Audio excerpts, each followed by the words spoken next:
आपण आज बनवूया टमाटर आणि शेवयाची भाजी। चला तर बघा, कढई गरम झाली, तेल टाकला, तेल गरम झाल्यावर राई, हिरवी मिरची, हळदी, हिंग आणि मग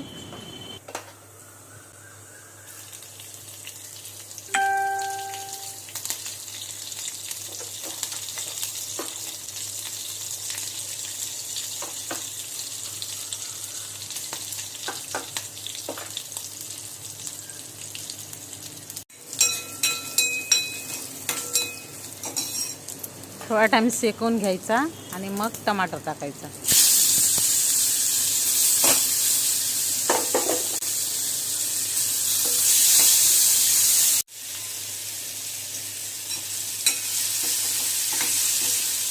चवीनुसार मीठ, अर्धा ग्लास पाणी,